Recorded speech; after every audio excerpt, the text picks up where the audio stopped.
Fabulous. Well, good morning, good afternoon to everybody.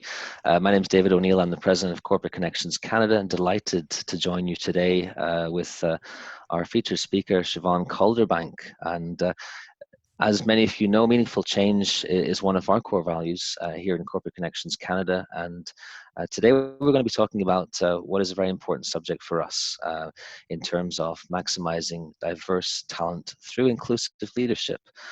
In terms of a little bit more about Siobhan before I give her the floor. Siobhan has been voted the top 10 inspirational female entrepreneur in 2019 by Women Entrepreneurs. She's been featured as one of the 10 most influential businesswomen to follow this year in 2020 by Insight Success, and has also been recognized as one of the top 100 Black women to watch in Canada in 2020 by Canada International Black Woman event. She's been recognized as a learning leader by the Institute of Performance and Learning and recipient of the Universal Women's Network 2019 Women of Inspiration Award for Diversity and Inclusiveness, and is also the UWN National Ambassador for Black Women. In terms of her day role, aside from all of that, she is the Director of Talent Management at the LCBO and focuses on talent development, learning, change management, and diversity and inclusion. She is also a dynamic keynote speaker. She's a consultant, award-winning author, and an expert in change management leadership, as well as being a project management professional. Candidly, I don't know where she finds the time to do all of these things, but clearly has had an astounding impact both within the LCBO and across the wider business environment here in Canada, and I'm sure beyond. And we're very delighted to welcome her here today to talk to us and raise awareness and understanding about some of the issues around diversity. So what we'll do in terms of the format, we're going to give Siobhan the floor, and we'd like this to be an interactive session, so we will be asking some of the attendees on the call for their insights and understanding, and getting their feedback in an anonymous fashion. And towards the end, we'll be opening up the floor to any questions that any of you may have, whether it be on your own businesses, whether it be on your own understanding of issues around diversity and inclusion. And really the goal is to create a safe space for us all to share today, raise understanding, and also have concrete takeaways in terms of calls to action. So Siobhan, thank you once again for joining. The floor is yours. Thanks so much, David. I'm super excited to be here today to talk about such an important topic. I mean, given all of what has been happening in the US as well as in Canada with George Floyd and Breonna Taylor, and there's a long host of names of individuals that have been impacted. And now on a global basis, there's been attention to this with the Black Lives Matter. We're really at a forefront where we need to have more open conversations and dialogues around inclusivity. And so today I would like to talk to us a bit about maximizing the diverse talent through inclusive leadership and how we all have a part to play. And starting from a baseline of just increasing awareness and understanding, because from there is where we can really start to grow and develop through our processes, business structures, policies, and procedures to really expand on that. But for the purposes of today is really how to start the conversation. Let's engage with each other. Feel free to ask questions. So I know many of you are sitting here, well, what are we going to talk about today? So we're going to talk a little bit about some of the impacts of systemic racism within the organizations, the concept of implicit biases and how that really does form our opinions and shifts our behaviors and how we interact with others. Microaggressions, what does that mean? What is it? And how does that impact the individuals who are the recipients of this type of behavior? And we'll discuss a bit about privileges and advantages, because that's a topic that a lot of people have brought up with good and some negative feelings. So let's explore that a little bit. We'll look at ways that leaders can build a respectful workplace and value diversity and inclusion of all of their workers. And when we're looking at succession planning and career advancement, how can leaders look to engage the employees from these marginalized groups so that people really do have a sense of inclusion?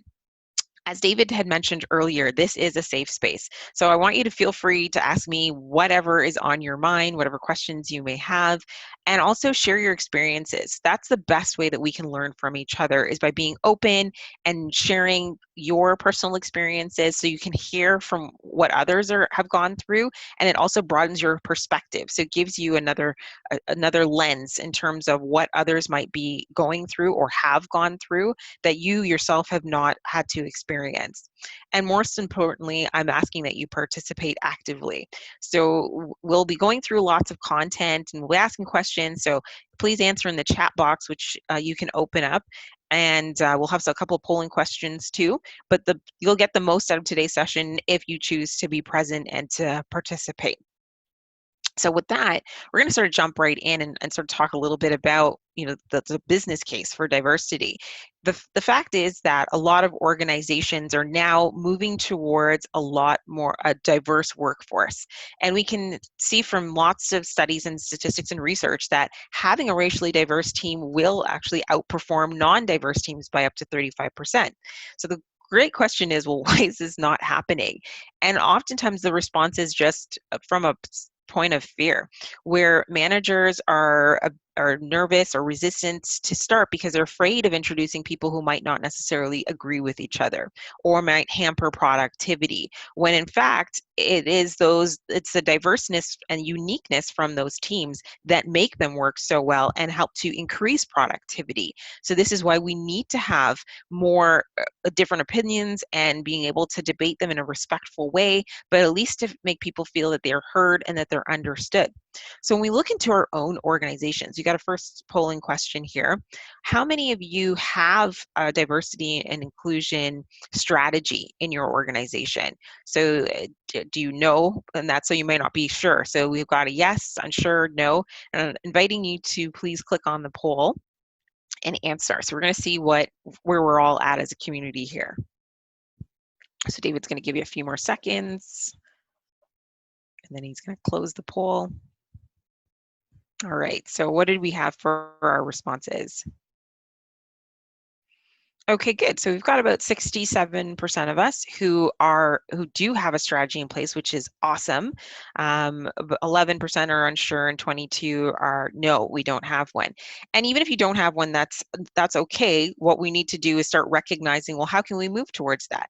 Some organizations don't have a full strategy; they may just have a roadmap, but they can at least recognize that change needs to occur. So let's take a look at what's happening right now in terms of our systems within the workplace and what is systemic racism, because that's the one that really comes up first and foremost as a topic. So if we look at, well, what is systemic racism? It's defined as systems or structures that have procedures or processes that actually disadvantage Black, Indigenous, persons of color, and visible minorities. You can see this is a very complex type of a system, and it's not just one thing that causes systemic racism. It's a multitude of different facets that will bring this all together. So I'm going to provide you with a couple of examples. So let's look at education programs. Oftentimes we see that these education programs are rooted in Western society rather than Indigenous experiences. And for those of you who've been in school, you know that when you're in class, a lot of the programs that you're reading don't really contain a lot of information on what the Black, Indigenous, persons of colors have contributed to society. So even the way that tests are written are sort of slanted, that it doesn't really reflect all of the communities in which that they're serving. Sports and recreations also are located in communities that serve primarily Western residents. So for instance, like hockey or golf. So if you look at those two sports as a whole, while they are open to anyone to play and everybody can access it, the price point to be able to enter is a bit higher than, say, other sports. So indirectly, what ends up happening is that only certain people can actually participate in those sports, given that they're to attend. There's lots of practices. So you have mothers who are single mothers or single fathers who may not be able to do that because they have to work or aren't necessarily available to take their children to go to these types of activities are disadvantaged. So you've got pockets of individuals that are disadvantaged just by the sheer number of practices that are involved to have their child in that sport and the price points. And then the last one is limited depictions of by POC people in the media. So when you look at movies that when they depict persons of color or Black or Indigenous, they're not necessarily always positive depictions. And there's a lot of limited depictions of them being, say, the president. I believe when we had, I think it was 24 and we've had the first like Black president, that was a major like, whoa, what's going on here? There's a Black president, because that we've never seen that before. And even when you had like Barack Obama, and then that was a positive image of a Black president, that sort of shifting the media. But prior to that, there's still a lot of media content that does have very limited depictions, and then that has impacts and influences how people view the Black, Indigenous, and persons of color. So we just need to be mindful that there's a lot of things that are sort of interworking together that cause this systematic disadvantages. When we look at, Black Lives Matter, for instance, they were founded in 2013, and this was in response to the acquittal of Trayvon Martin's murder to address systematic racism in support of awareness of anti-Black racism and reduce the violence inflicted on Black communities. And we can see this in the media today, and there's a lot of attention that's around that, and that's a good thing because now we're able to have conversations and we're raising awareness, which previously that wasn't happening as much. The other thing to keep in mind is Canada is a very multicultural, multiracial country. We have people from all over this planet that reside in Canada. And this is one of the things that I love about Canada, is because we do embrace all of the different cultures and we like to highlight that, and we will continue to be happy about being Canadians, but also respectful of all the different diverse backgrounds that we bring. According to Statistic Canada, there are 1 in 5 people would categorize themselves as a visible minority or being racialized. The majority of Canadians who are Black or Indigenous have actually personally experienced discrimination due to their ethnicity from time to time. And this was recorded by the Environics Institute. So that's really a shame that, even in today's day and age, we're still experiencing people who have to be subjected to forms of discrimination. So we need to look at ways that we can change that. And according to Korn Ferry, which is a research done in 2019, almost 60% of Black executives felt that they had to work twice as hard to accomplish twice as much and to be seen as equal to their colleagues. So the question is why? Why is that happening? Why are they feeling that they have to work twice as hard to get the same level of recognition compared to their other colleagues? So there's something that's still going on there, whether we wish to admit it or not. It is existing, and there's substantial evidence to support that this is a general feeling and consensus amongst these marginalized groups. And this comes from bias. And there's an implicit bias that we all hold. Every person has a bias towards something or an affinity towards something. So what is the definition of bias? What does that actually mean? Bias is an inclusion or preference formed without reasonable justification that can prevent judgment from being balanced or even-handed. We make biased decisions every day in a split second. When we look at something or we hear something, we make a judgment and we form that in our minds. And that's based on a multitude of different platforms, from our past experiences, our education, our media. All of these things help form our preconceived notions and the way that we perceive our interactions with others. And we have a flight or fight response in our minds. So from a safety mechanism, based on our experiences, we form judgments in our mind and snap decisions so that we know how to deal with a situation. And once those ideals are reinforced multiple times over, then it becomes almost second nature, where we form these biases and then we act on that. And this is what ends up forming what we call stereotypes. So stereotypes are false generalized conceptions of a group of people that result either unconscious or conscious categorization of each member of the group. So essentially what's happening is, based on our past experiences, we come up with a stereotype for everyone that belongs to a group, even though our experiences, to be honest, are unique, individualized, and are one-offs. It doesn't just because I had a bad experience with one individual doesn't necessarily represent the whole of everyone. And this is where we make false assumptions, where we think 100% of the time this must be true, where in fact it's not. And if we're making those assumptions, then it's probably a stereotype that we're holding. So when you see this picture here on the screen, and you see this woman, what are the first things that are coming to your mind? I'm going to ask that you write that in the chat box. What's the first thing that you see when you, or the first thing you think of when you see this picture on the screen? So I'm going to look for the chat box to see your responses. Don't keep me hanging here. Religious. Okay. What else do we think? Muslim. Islam, Muslim. Okay, see, so we made some snap judgments. Or she's beautiful. Some people might say, oh, she's got a nice smile. You know, so it depends again on your lens, but we make a snap judgment based on the fact that we see this woman with a hijab, she's probably Muslim. And then there's probably another set of ideals that are going on in your head. Well, what does that mean to me? And then so we can take it a step further. So I'm going to ask you another series of questions. So I got another picture for you to show, and I want you to tell me, oh, thanks, she seems kind.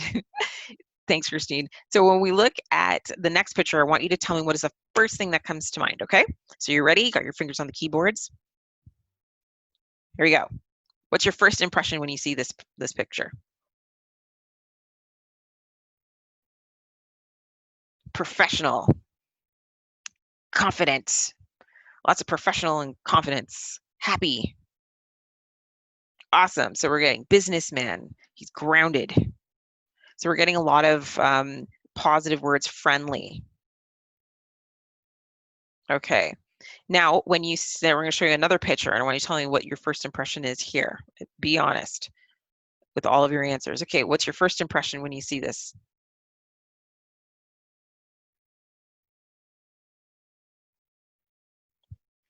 He's a gangster, angry, wealthy rapper, got his hood, proud. It's really funny. I was showing these pictures to my son prior to doing this presentation, and he looked at it and was like, this guy's got bad fashion sense. Was his first reaction to this. But again, see, his experiences are very different from our experiences. He's only lived for 12 years. Many of us here on the call have lived for many more years than 12. And we have different ideas of what we believe is good and bad fashion sense. And I see, yeah, his fashion sense is edgy. Yeah, edgy is a good word. But that's not quite my style. But what I want to point out is, look at the words that we chose when we were just looking at the images of each person. So whereas if we put them side by side, you know, 76% of Black men in the media are actually portrayed negatively. So there's no wonder that when we see somebody with like a do-rag on their head, or you know, in certain sort of gear, we make an association of he's a gangster, or he's hood, or he's you know, he's tough, and or even a sense of fear, because this is the images that we're portrayed over and over and over again. And then that sets in our minds stereotypes, compared to the other side, where we have 24% of Black men are portrayed as professional in the media. And note that, like, no one said, when you look at him, I see the CEO. Right? That word didn't come to mind first. And think too, when you wrote down your response, did you pause for a second and think, I don't really want to write what I really think, because people might be seeing this, so I'm going to actually, I'm going to clean up my words and make sure it sounds more professional when I write it down. And you don't have to answer that, but I just want you to think that in the back of your mind, because institutionally we've been conditioned to take a look at these pictures from news articles, resources, documentaries, movies, TV shows, to filter our response. And we've been programmed to a certain level of biases. So note that your first response is what you're actually programmed, is your program biases. But your second response, which is probably what you were writing, is what you're conditioning your mind to think. So if you had to stop and then you reframed it, this is what you're conditioning, you're reconditioning your mind. And that's a positive thing, because we need to start breaking some of those patterns, some of those stereotypes and our biases that are formed by our instincts, by what the media was showing, our upbringings, our culture, our personal experiences, and a variety of other diversity dimensions. And this is helping us to now start to shift and shape how we wish to interact with others. So thank you all for your participation on that. And I'm glad to see that we're being, honest with each other, and that we're, sharing and participating actively here. So when we look at like microaggressions, which typically comes out of stereotypes, microaggressions, is that a term that many of you have heard before? See a couple of nods. For some, it may be because it's now becoming a bit more recently in mainstream, but for some, they may have never heard of this term before. So microaggression is a comment or an action that subtly and often unconsciously or unintentionally expresses a prejudice towards someone. So what does that look like? It could be something as simple like, hey, can I touch your hair? And when people are walking up to touch your hair, it's like, I'm not a pet. You can't just touch my hair. I don't.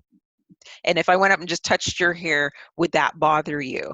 And it's really interesting to see how many people will pull back if you just go and just touch their hair. The next microaggression would be like, where are you from? No, like, really, where are you from? Which insinuates that the person isn't from here, or they're not quite part of the group that's belonging. And it can be an extremely offensive comment, especially for those who were born and raised in Canada. So why are you asking them where are you really from? I can share personal experience. I was doing a presentation last year, and I had showed up, and I was before I was able to present, we were all sort of just talking with amongst a group of friends, and the owner came up to me and just asked, oh, like, so where are you from? There's like 5 other people here, but you're only asking me where I'm from. I was the only Black woman that was there. The other uh, 4 were white women, and he just asked me, where are you from? And so I said, oh, well, I'm from, and I told him the name of the company that I was from. And then he came back with like, no, like where are you're actually like from? And I said, well, my background is in change management and leadership development and talent management. And then he started to kind of figure, okay, like that wasn't really meant. And then we would just make some small talk, and then he came back a third time, which was, no, like what is your background? Like where are you from? And I said, oh, I was grown up in Richmond Hill. Is that where you're asking me? So I know I'm not, but I'm playing with him, but I know what his question was really from, was what is your ethnic background? And while some of you might be thinking, well, I just want to know what's your background, and I'm a curious individual, and I like to know what everybody's background is, and there's nothing wrong with knowing that. There's nothing wrong with having that dialogue. But when you single one person out, there's something wrong there, because then that makes them feel that you are not accepting them as part of the group. So it's better to, if you're going to have that dialogue, is to ask everybody, what's your ethnic background? And we'd like to know, like you're being curious and you just want to know what everybody's ethnic background. And you might even want to start with your own ethnic background. And then you're now creating a space of a dialogue that we're all sharing and having this conversation, as opposed to asking the one person in the room, what's your background? Because you're singling them out from others.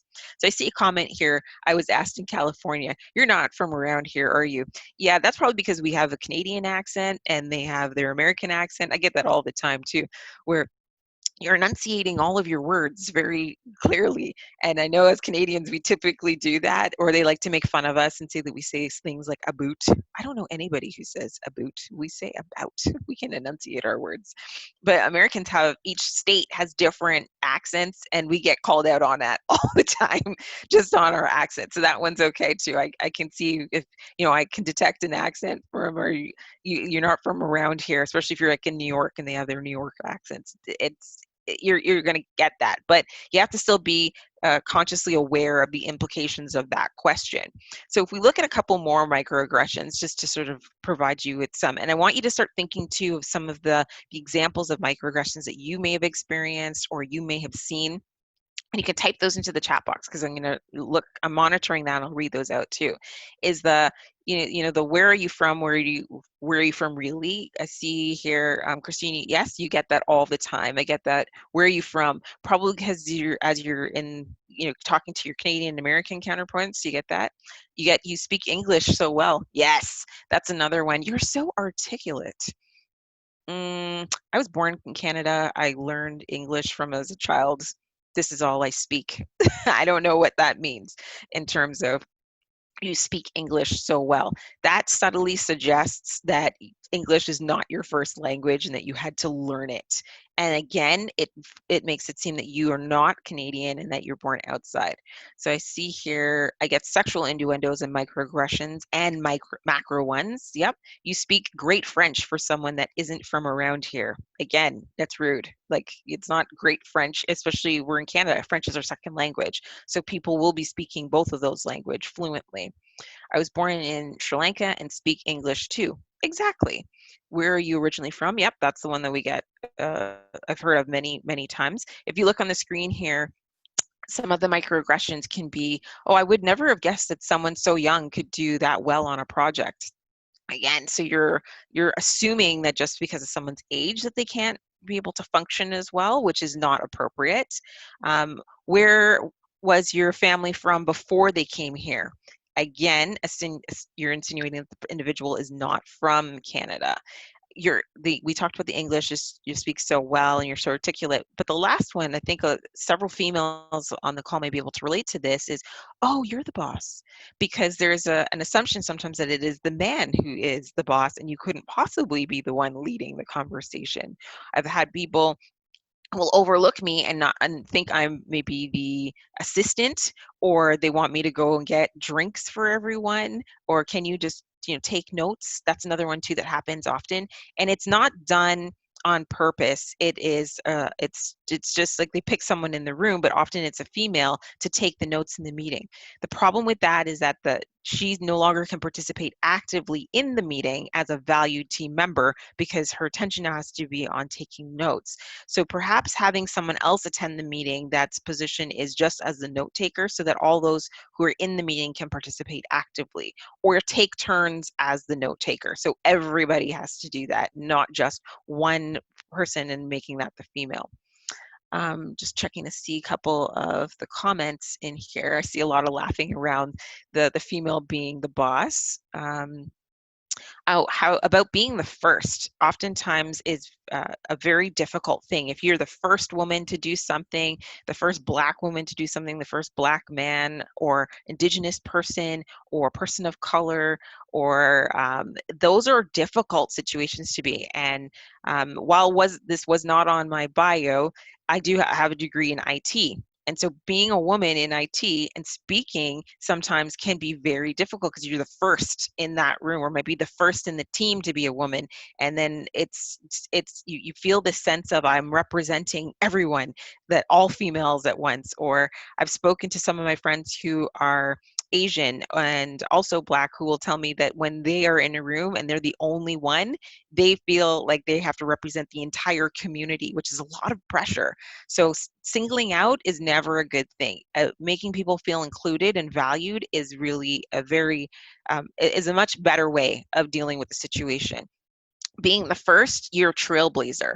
And so we still need to have disruptors. And I would imagine that almost everyone on this call is a disruptor in some form or fashion to get to the position that you're in, to be working in either as an entrepreneur or within organizations and as a leader. You're all disruptors. So you've probably been the first multiple times over, and it's a hard thing to do, to get people on side and for them not to see you as a woman, or as a gay or lesbian individual, or transgender, or part of the community, or someone who is disabled, or somebody who like to see the physical part, but to first see you as a valued member or partner, or a valued person of the team. That's what people want to see as being the first. I'm a valued contributor. And then you can see the other parts of me, because that's what makes me unique. So, when people say, oh, I'm colorblind, I don't see anything, I don't see the color, that actually is another microaggression, whether people realize that or not, because that also makes that individual unique. And all those little aspects is what makes them beautiful, makes them wonderful. So we want to be able to acknowledge that too. But what you're really trying to say is, I don't judge people based on what they look like. I'm judging them based on the merits of the work that they're able to produce. That's what we're focused on. But to say that you're colorblind or I don't see color is to negate the fact that the person has a color. So just be careful with that for those of you who may not have been aware of, heard that comment multiple times before. So I have another comment in here. How do you properly ask about heritage or culture with the intention to appreciate and respect and interrupt bias that you might have? Surely, if we are trying to develop understanding and be sensitive, we need to acknowledge differences. So how to do this properly? Great question. So there's many ways of doing that. If you bring a team together, you can talk about, we wanted to value all of our uniqueness and all of our diverse backgrounds, and you can ask people if they're comfortable to share their diverse backgrounds. And you, as the leader, should probably start that conversation by sharing your diverse background, whether it's from an ethnic point of view or from a work point of view or experiences. You should be the first one to share, to set the tone. You also want to be able to set the context, which is, why are we doing this? We're doing this just to get to know each other, or we're doing this so that we can appreciate and value the differences. I'm doing this because I want to be able to express gratitude to all of you for the diverse and unique perspectives that you bring. However you want to position it. It's just, don't single out one person when you're having that discussion with everyone else. That's the key to that. Again, still checking the messages here. Sometimes people don't know if my name is male or female until they meet me. Yeah, that's true. Depending on your names, you can get that. Now we have pronouns with our names in terms of how would you like to be referred to, and that also helps others who may be going through transitions to feel comfortable to be able to identify any which way that they want to. So my name is Siobhan Calderbank. My pronoun is she and her, and that's how you can start a conversation, and others can get to know that. If you don't want people to know if you're male or female, that's fine too. But you can use pronouns, or you can just choose to wait till they get to meet you, and they'll make their own assumptions, I guess, at that point. But you can be open about it if you're comfortable, or you can choose to just wait until you meet them and then disclose or talk about it, however it makes you feel comfortable. The first decade of my career, I was Chris. Yes. And people don't know if your name is Chris, Christine, or Christopher, and then they can't make that assumption. It's also kind of like that pronoun. We had this fun conversation around Miss and Mrs. and Miss. So why is it, because my daughter was asking me this, why is it that women have, like, they can be called 3 different titles, but for a man, it's always Mr.? It's a good question. And I don't have the answer to that. We don't have to use that, but I choose to use the Ms. so that people don't know if it's a Miss or Mrs. or Ms. And then, or sometimes I won't use it at all. I'll just put my name there. People also make assumptions on my name. They see Siobhan, which is an Irish background name, and they're looking for somebody completely different than when I show up. So I'll say, yeah, like I have an Irish background, because there are Black Irish people, but then we joke and say, no, I'm not. It's just that my mom really liked the name, and that's how I ended up with Siobhan, and it's the correct spelling of the name too. So there's education parts of that, of not making assumptions just based on people's names. And we've also noted too that can impact the way that when people are putting in applications. So there's a lot of AI systems or artificial intelligence that are now looking at stripping names, stripping identities, so to make it much easier for people to have a much more competitive process. And we'll talk a bit more about that later on in this session. So what is the best way to respond when you know someone has asked a microaggression based question? I got the answer for you for that. And we're actually going to cover that a little bit later on how to deal with those microaggressions. So if it's okay with you, Delia, I'm just going to hold off on the response to that, because I'm going to get to the answer in a few slides. And we've got in French, certain people are starting to use il, elle instead of the pronoun, like he, she. Yeah, and as I was saying from before, that's also a really great way of introducing yourself, letting and making people feel comfortable with using pronouns, and so they can be able to address you the way that you want to be addressed. So we've shared quite a bit in terms of microaggressions and examples, and I appreciate all the comments. This is awesome. I love the great discussions that we're having here. I'm going to show you a few more microaggressions just so that others, now as you start to think about it and you're sharing, that you might also see as something that you've experienced or seen. For me, I've had people ask me, you don't look like you're like you sort of fall into like a typical black person, or you don't sound like a normal black person. I have no idea what that means, because I don't know what a black person is supposed to dress like, or they're supposed to act like, or supposed to sound like. Or someone will say I sound white. What does white sound like? I don't know what that means.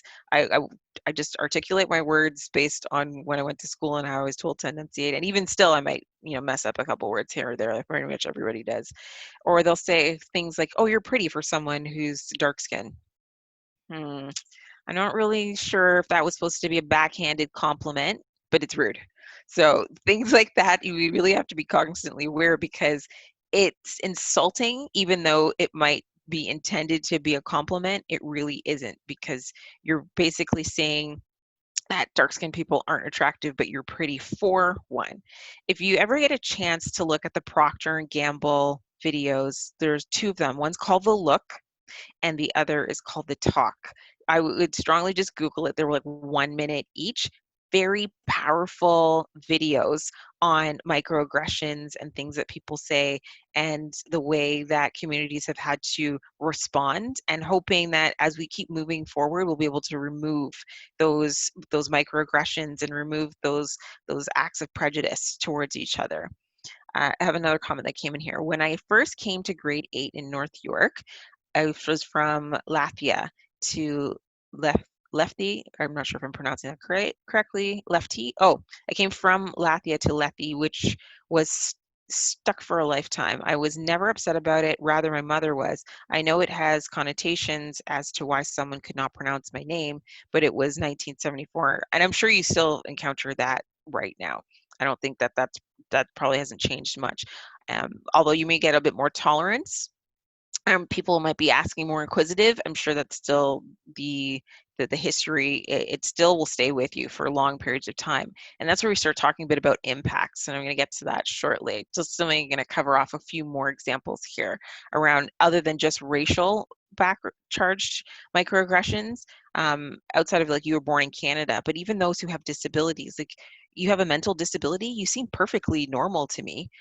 That word normal is not something that should be used when you're talking to any individual, because to be quite honest, I don't think any of us are normal per se. We all have uniquenesses about us, and we instead use the word as maybe usual, the things that are your usual habits or usual ways of doing things.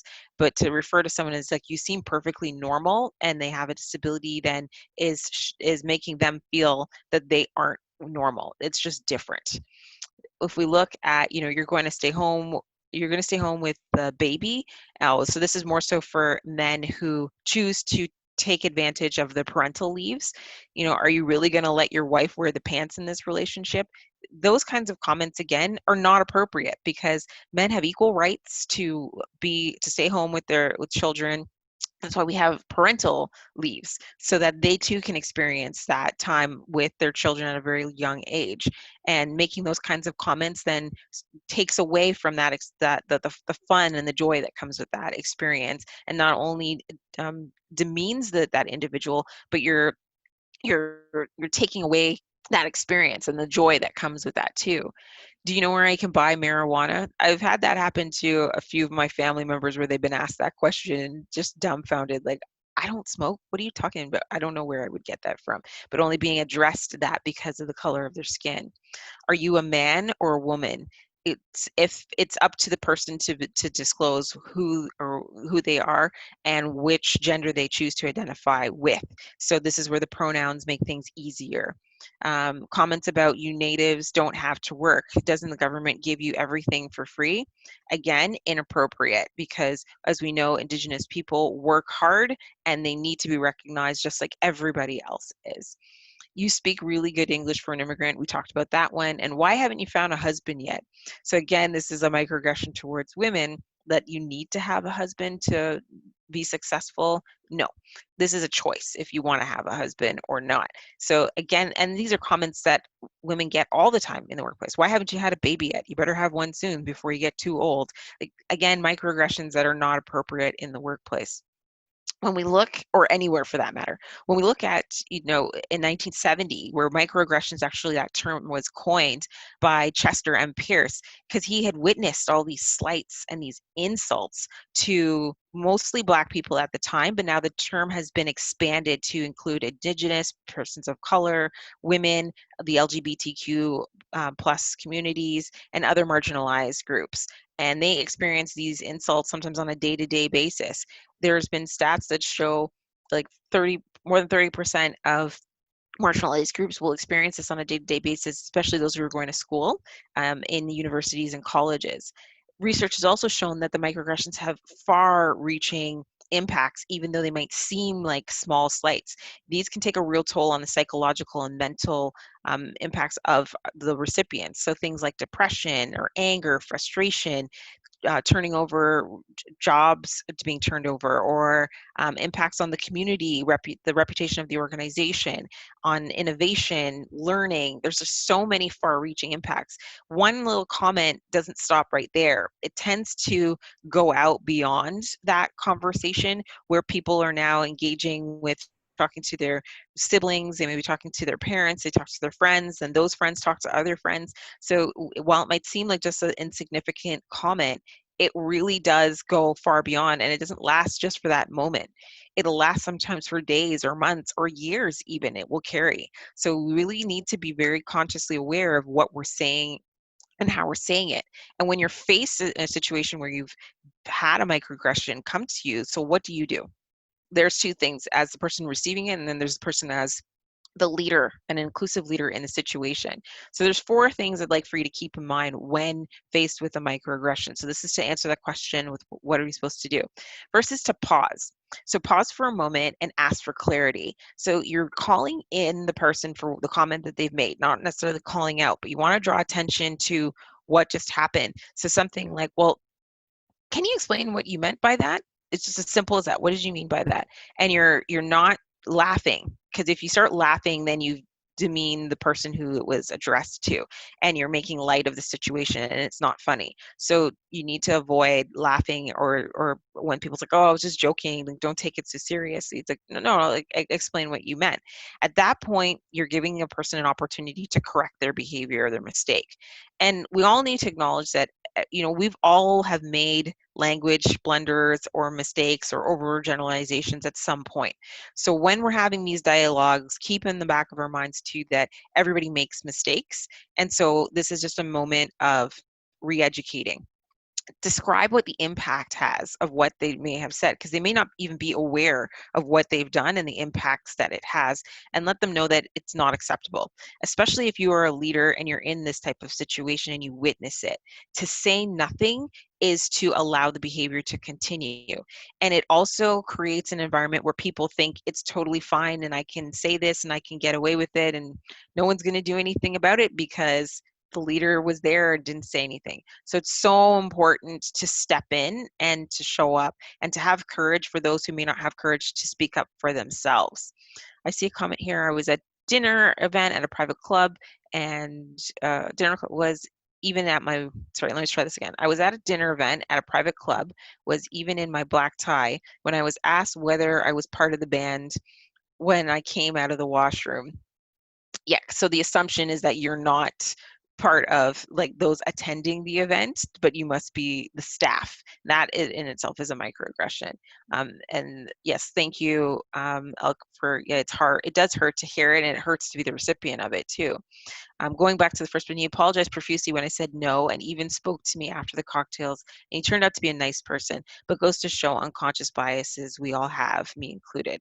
Yeah, so this thing, it's very prevalent in all of our minds. And as I showed in the pictures before, it is something that has been cemented year over year over year in our experiences. And this is why, as part of the correction of the situation, it's important to keep in mind that we all make mistakes. mistakes. So we don't want to come running at full force to tell the person what you've done is wrong and you've hurt me, and like come right at them, because that's just going to create two sets of negative experiences. But it is an opportunity to share, what you're saying, what you may not realize is the impact that it's having, and then reinforce as an ally, what is happening, and remind them that racism, bigotry, discrimination, bullying is not appropriate anytime, anywhere, especially not in the workforce. And that is something that leaders can do to positively reinforce the behaviors of inclusivity. When we look at, what is the difference of when we look at inclusivity and we talk about advantages and privileges, because this is a term that has come up quite often and we've had many debates. So what's the difference between privilege and advantage? So let's start off with privilege. When you hear the word privilege, what initially comes to mind?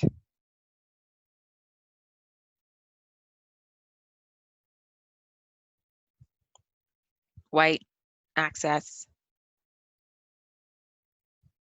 white privilege, rich,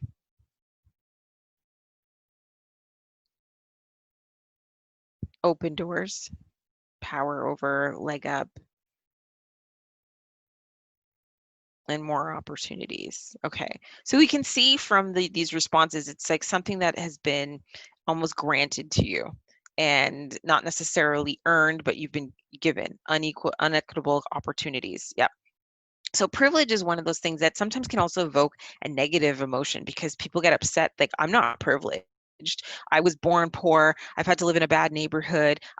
Wasn't born with a silver spoon in my mouth. I had to work very hard for everything that I've achieved. So I'm not privileged. But when we talk about privilege, it's really it's defined as a special right or immunity that's granted to a particular person or a group. And it doesn't mean that you've never suffered, just to be clear. It means that on top of all the struggles that you've had to experience as a human being, that because of the color of your skin, your race, your gender or gender identity, your ability, your education, social class, economic status, religion, and or sexuality hasn't added more suffering to your life. It's easier for most people to actually wrap their minds around the term advantage over privilege, because privilege, again, it almost feels like it was granted to you or was like given to you without it being earned. Whereas advantage, most people can wrap their minds around, I've had advantages in my life. Even if I was born poor and I lived in a rough neighborhood, I've had advantages because uh, I didn't have to worry about being followed around when I went to the mall, or I haven't had people second guess me because of the color of my skin. So really the word advantage allows for a much more positive dialogue and conversation. And this is a condition or circumstances that puts you in a favorable position, like being able to go to school or getting an education often leads to higher paying job. That's an advantage. I had two parents when I was growing up. That's an advantage.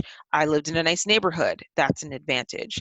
I was able to worship and pray whenever I wanted to. That's an advantage. I was able to walk. That's an advantage. So there's a lot of advantages that we're not even aware of that we experience. And I'm going to ask you what some of those advantages are. So I want you to start thinking about them before to write. When the white privilege came up before, and so what is white privilege? And it just to be clear, it's not a suggestion that white people have never struggled before and they've never, or that they're inherently racist, because that is not true. But it is referring to an evolved and a very complex system of factors that result as unequal distribution of power, privilege, and benefits amongst a group in society based on race and color. So when you see the remarks on the screen here, if you haven't had to experience any of those, chances are you've probably had some advantages. And it doesn't mean that your life hasn't been hard. It just means that the color of your skin really isn't one of those things that are making life harder for you. So things like you don't have to worry about um, when you walk around in a public area, you don't have to worry that you're going to be followed, or you don't have to worry that people might assault you. When you go to like a public washroom. You don't have to worry about being assaulted, and that could be from being, many women. And then just to share, oftentimes why women go to the washroom in pairs or in threes, sometimes it is to talk about guys. Let's be honest, but most of the times it's to be safe, because they don't want to get attacked when they go to the washroom. So that's an advantage that men oftentimes don't even think of. And same with those who are transgender. That is, for them to be able to go to the washroom safely sometimes can be an issue too. So that's another advantage that others may have that may not even realize that. When you're able to go for a job and you get the job and nobody questions whether or not you got the job because of the color of your skin. I don't want to receive a job because of the color of my skin. I want to just be able to compete, and to be able to compete fairly like everybody else. That's all I'm asking for. So to those insinuations, not only are those are microaggressions, but it's also advantages that some people will have over others, because nobody questions whether or not you got your job. You got the job based on your merits, not because we had to fill what we call a quota, or we needed to have so many people of different groups. That's not why. But what we do need to start looking is expanding our the amount of people and the groups to which that we're trying to get individuals to fill those vacant positions. The problem with privileges is that it does impact far reaching than we could even imagine, even in our everyday society. So let's take a look at a couple of stats here. So what do you think is the percentage, and this is a polling question, if David, you can get that one up. What's the percentage? Now you got the answer. Dang it. What is the percentage of people, Black people, do you think that own their own home? I think most of you saw the answer, so that's probably going to be a bit unfair.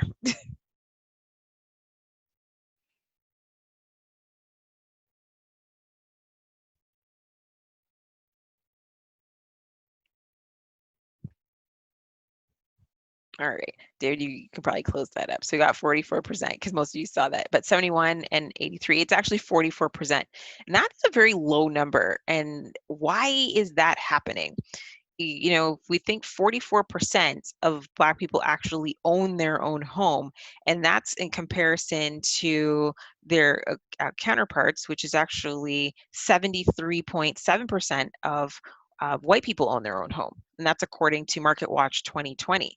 That's a very big disparity in terms of what's happening. So why is that occurring? So there's a concept of redlining. I'm not sure if many of you are familiar with it. It happened in the US and in Canada, because oftentimes people think redlining only happened in the United States. But what redlining is it's a systemic denial of mortgage loans and investments in particular undesirable areas within Canada and the US that were primarily populated by minorities. And this led to lower number of home ownerships, and a lower number of investments in those particular areas. So as a result, when you had a lot of Black people applying to get a home or a mortgage, they were denied in certain areas. And we have certain areas even within, like in our Toronto areas, that have experienced the redlining, which again feeds into not being able to build wealth. So the two things that people use to build wealth is education and home ownership. And those are two areas in which you'll notice that Black people are behind there in terms of being able to acquire education post-secondary as well as their homes. And then if we look one step further in terms of salaries, when we look at the average visible minority woman only earns 55.6 cents, and visible minority men earn 77.9 cents for every dollar that's earned by white men, according to Maclean's magazine. So again, why there's a disparity in terms of what's happening from a pay scale. So we're going to get into that in a few minutes in terms of when we're looking at compensation for everybody and making it more of an even playing field. So when you see and hear about all these examples, what would be some of the advantages that you can see from your own lives that you can reflect on? Because we all have had many advantages, and I've shared a few that I've had. So what are some of the advantages that you've had?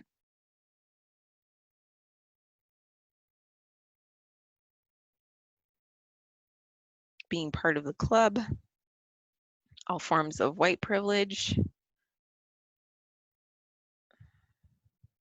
more opportunities,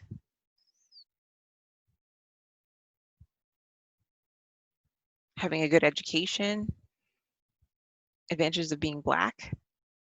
loving home, can speak English, can fight, easy access to healthcare and education, private clubs, two parents, strong family education, nice neighborhood, being bilingual, having parents and being able to travel, absolutely. Being attractive, education, educated parents, and that makes a really big difference of having educated parents who were likely to get a job that paid them more, which afforded them a home, and then they can start building wealth too. A lot of things that what you may not know too in the Black community, even and other persons of color and Indigenous, is once they're even able to get a home, they're still supporting other households too, which then takes away from some of that wealth being able to build over time. And even to be able to acquire that level secondary education was difficult to get in because there were so many schools that institutionalized that persons of color weren't allowed to even attend. So there's more hurdles and barriers that had to be overcome to get to that point. Stability, loving family, great education, all of those are great forms of advantages. So just being able to recognize that we have had many advantages helps us to empathize and start to see some of the struggles that others have gone through. Just being able to walk and not being followed around in the store, or just being able to walk alone is an advantage over those that have a disability, or being able to see, not being afraid when you're pulled over by the police. And I can share personal experience being pulled over by the police. I've done nothing. I drove in the HOV lane, had my kids with me. We've got more than three people. We've got three people, and the police officer still asked for my driver's license, registration, and like, what have I done? Nothing, but wouldn't even have the decency of just saying, yeah, okay, yeah, you do have three people, keep on driving. And then my kids are crying because they think I'm going to be pulled out of the car or go to jail, and I have to remain calm. And also keeping in the back of my mind, keep my hands at like 10 and 2 because I don't want any stray bullets or anybody getting crazy thinking I was going to do something. But this is a legit fare, and I haven't done anything. So that not having to experience that is also an advantage. Or I talked about the fear of being assaulted when going to the washroom and not being afraid to walk around in your neighborhood. Many of us enjoy those privileges and those advantages, but we have to be aware that this is not the same reality for many others. I see here, I had an advantage over African Canadian friends who have got pulled over by their over in their car. I rarely did. As a South Asian, there are different ways I was treated by police. Yeah, so we have to admit that there have been some differences that have occurred, and these can be highly traumatizing. And we need to acknowledge that, and those experiences do impact the way that people perceive their own lives and their own interactions. Those can lead to further biases too. So knowing that, this is where we need to just be a bit more consciously aware and sort of shift our perceptions in terms of fairness and equality. And equality doesn't necessarily mean treating everybody equal, right? Because while that's all well and great, what we need to focus more is on equity and being able to treat people with additional levels of understanding or perhaps need based on their own particular situation. Now, when we talk about privileges and advantages too, and relates into the working environment, and there is like how many straight, white, able-bodied men are there in terms of being in positions? Because we talk a lot about what does that look like. So any guesses in terms of what you think that percentage might be? How many straight, white, able-bodied men are there?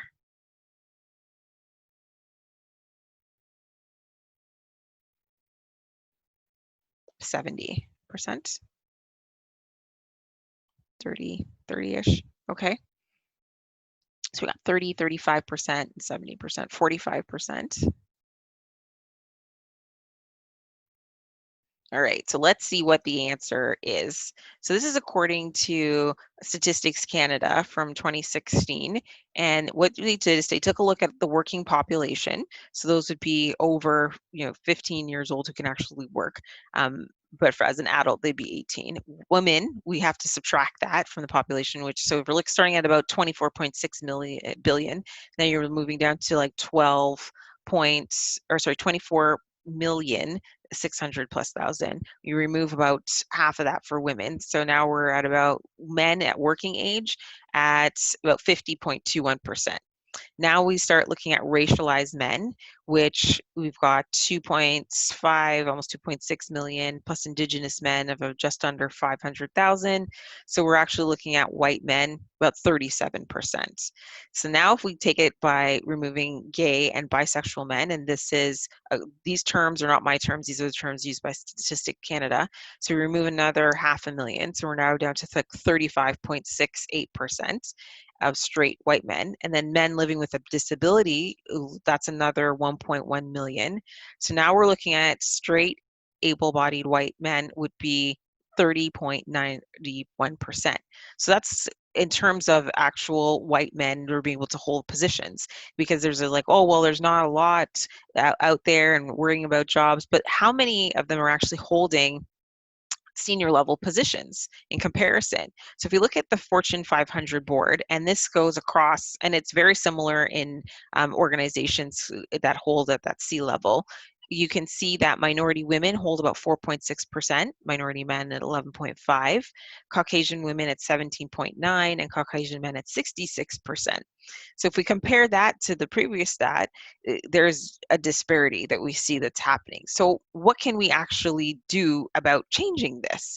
And in terms of representation of visible minorities, because you can see that it starts declining quite a bit when it gets to those C-level suites and the executive levels. So how can we start improving this from a succession planning side to start curbing this trend?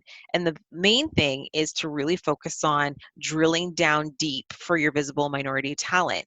And as an organization, it's really important for you to start radar, like take a scan and see how many senior positions are available, how many talents do we have that could fill these positions, and how many of them are actually of a diverse background. So look beyond just those that are already in the management position, because you could have others that are in more junior levels that are high potential, that could be moving up 2 or 3 levels, that could be overlooked. And then look at the talent pool to which you're pulling from. Where did we source that talent to begin with? When we're looking at mentoring, who are we mentoring? Is it the same group of individuals? Are we expanding that pool? Here's a question for you. Did you know what percentage of Black women have never had an informal interaction with a senior level leader at their organization? So it's a polling question. What do you think?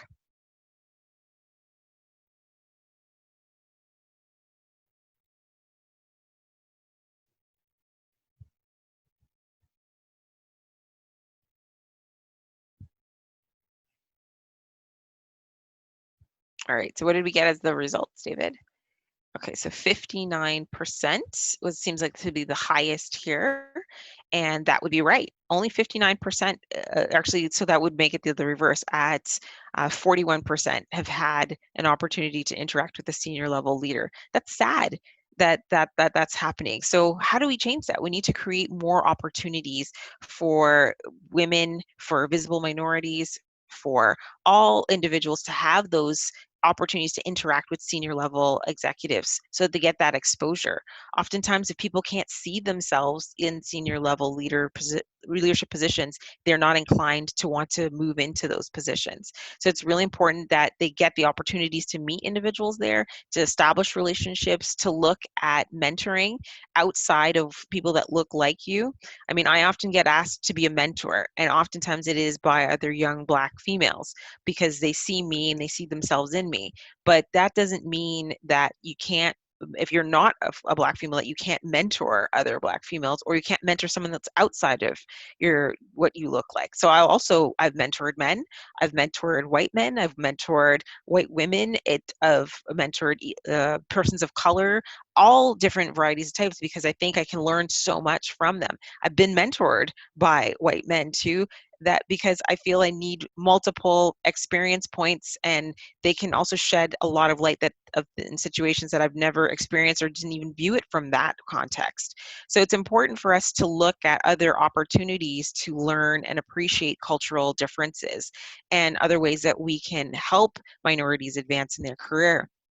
In terms of learning opportunities, even something as simple as just examining how do you go about doing an interview?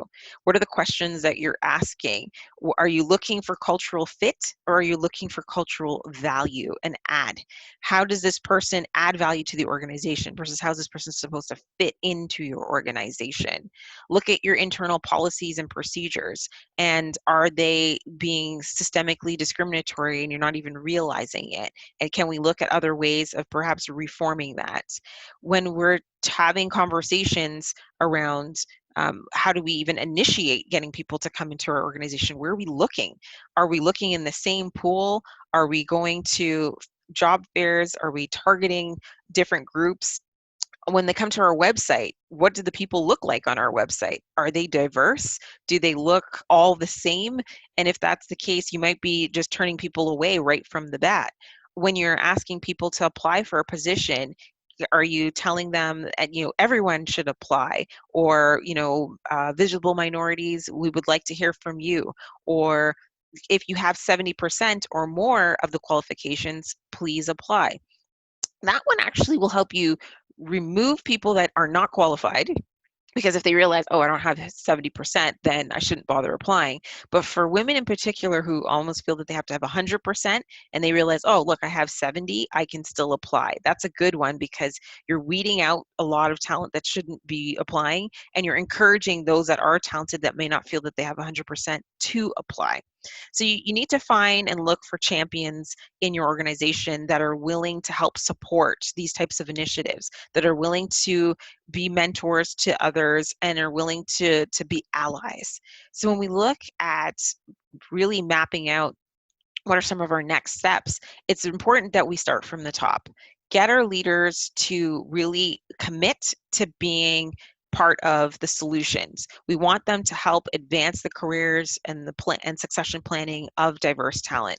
We need to have a strategic focus on diverse talent. So for those of you that have that as part of your strategy, awesome, continue with that. For those of you who haven't, let's look at just creating a roadmap. That's a good starting place. Like, what are some of the things that we would like to do, and start raising that awareness and start the conversations. It all starts with just being opening and raising awareness, and then we can move towards developing a strategy and a plan going forward. But most importantly, just listen to the needs and the opinions of employees and hear what they have to say. Ask them questions. It could be a focus group, could be a survey, but hear what their thoughts and their experiences are. Be open to sharing those ideas and look at taking action. But it starts with first just being open to listening to what is going on. Another tip is to take a look at your organization's internal transfer and promotion policies.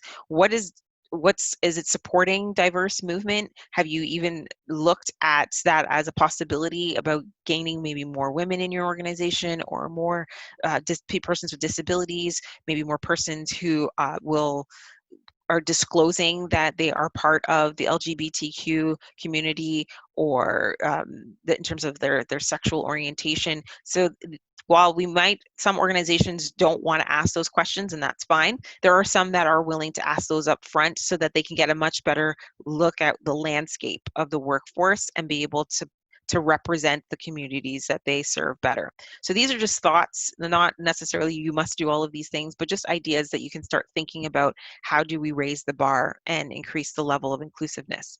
So I know I've talked quite a bit, and I'd like to open it up for questions in case somebody has some that they would like to ask. So you can either come off of mute, or you can put it in the chat box, whichever you're more comfortable with. And I'll take comments too, if you want.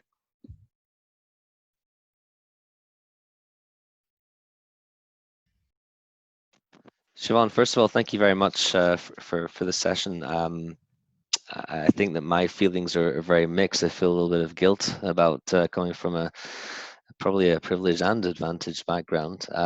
As a business leader, we're focused on bringing more female business leaders into our community.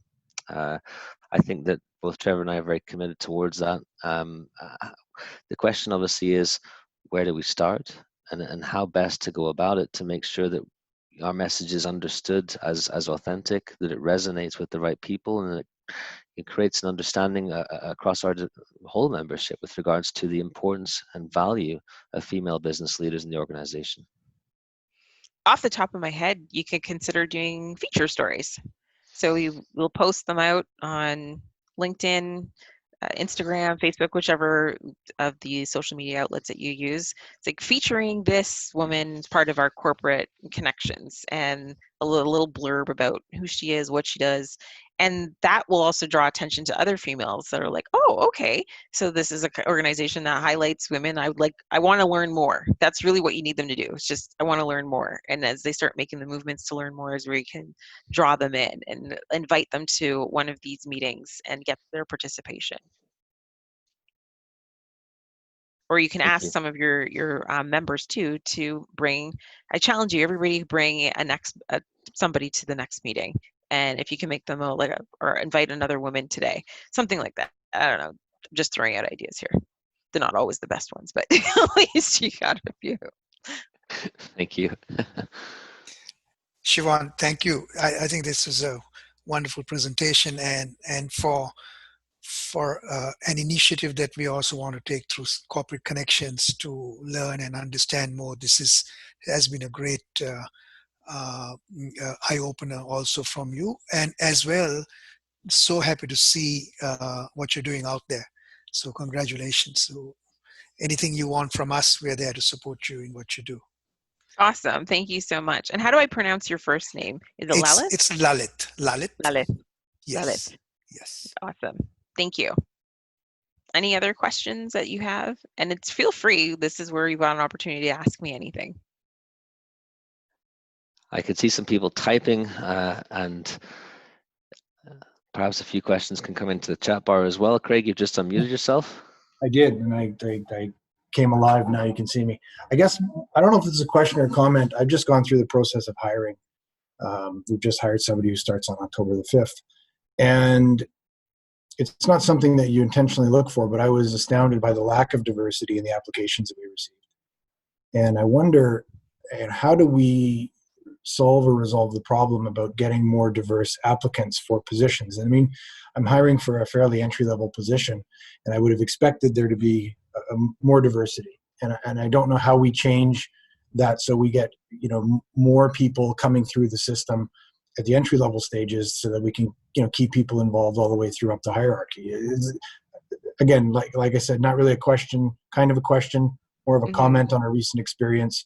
I just appreciate your perspective on that.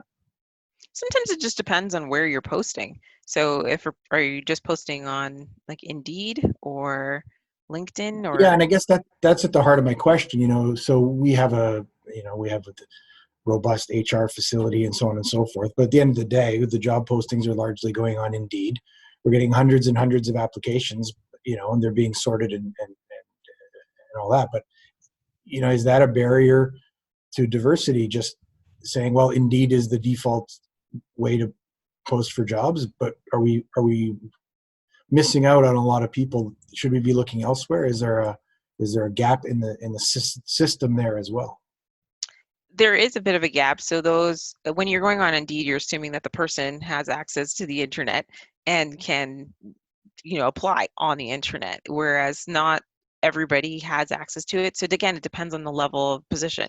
Now, personally, if I was putting out a position for like a manager, senior leader, I'm probably going to put it on Indeed or LinkedIn, because those are typically the places where I'm going to get highly qualified candidates that have profiles that are very serious. But then I also have to look at what's the job that I'm posting. If it's a lower level job, that maybe those individuals just didn't have access to Indeed. And so then, well, where are they hanging out? And so this is where sometimes it's helpful to have networks. There are tons on LinkedIn, but then there's Instagram has circles too. You can post. Facebook has another one. You can look at like people within the organization, ask them to post in their circles, and it doesn't have to be online. Like, it doesn't have to be in a social media platform. Like, they have other communities that they are members, that they're part of, that they can also start posting to get the word out. Sometimes strategically, in terms of clubs or groups that allow you to post on their websites, or allow you to post in, maybe, I know people don't go to the stores as much or go to community centers as much because of COVID, but that would have also been another opportunity there to just diversify it a bit more. So there are some great things with Indeed, because you can get a lot of applications very quickly, and people who are looking generally do go there. But it's a missed opportunity for some because they just don't have access to it. That's all. Yeah. Thank you.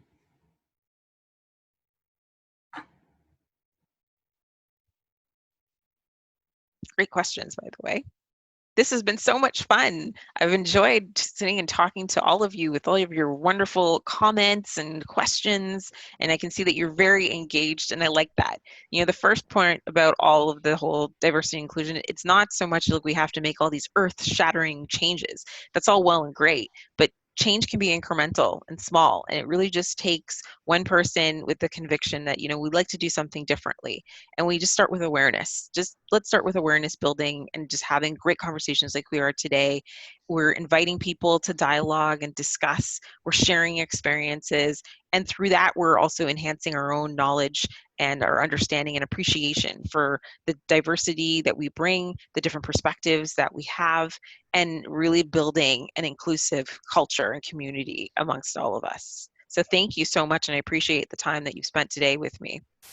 David, did you have anything else that you wanted to add, or is there any other questions that I may have missed?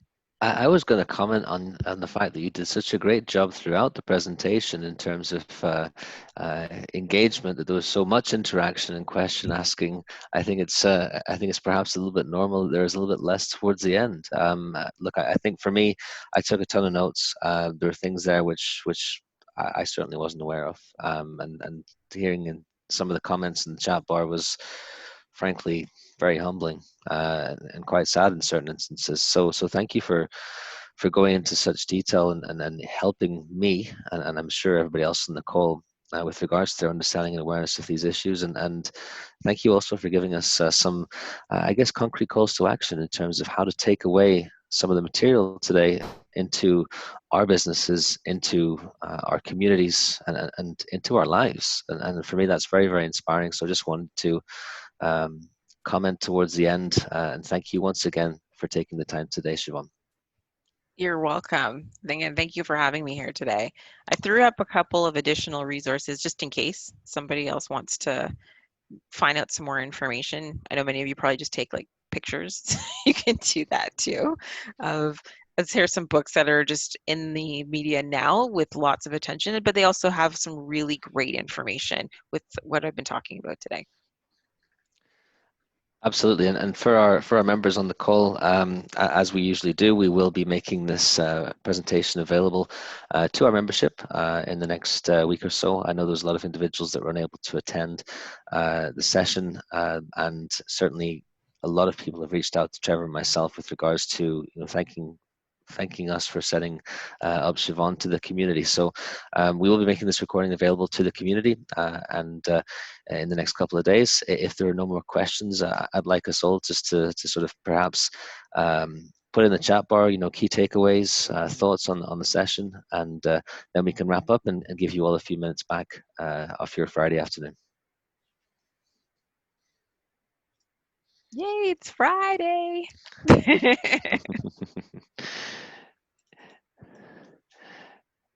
Is indeed, and I think people are perhaps feeling a little bit. There we go. Really appreciate your time and insights. Really enlightening session, Siobhan. We definitely have work to do. Absolutely agree. Always trying to learn, and I love that, Craig, because I think that this sort of aspect of continuous learning is fundamental for many of our Corporate Connections members. Thank you, everybody is thanking you, Siobhan. And so look, I think that for today, as I said, I've got a bunch of different takeaways. Patty loves the 4 steps to interrupt microaggressions. I certainly took notes on that and will be adopting that. But for today's session, Siobhan, thank you once again for joining us. Thank you to everybody on the call. We really appreciate your engagement, both with Siobhan and engagement towards these issues around diversity and inclusion. They're incredibly important for us as an organization as we seek to empower business leaders to effect meaningful change on their businesses, in their communities, and within their lives. So with that, we'll wrap it up. And thank you once again, Siobhan, for this, and really looking forward to understanding more how this is going to actually impact our members and their businesses moving forward. And this will be obviously the first of several different options we give our members to engage in these issues around diversity, inclusion, privilege, advantage, and tolerance. So wishing you all a wonderful Friday, a very happy weekend, and looking forward to reconnecting soon. Thank you very much. Great. Thank you. Have a good afternoon. Take care, everyone.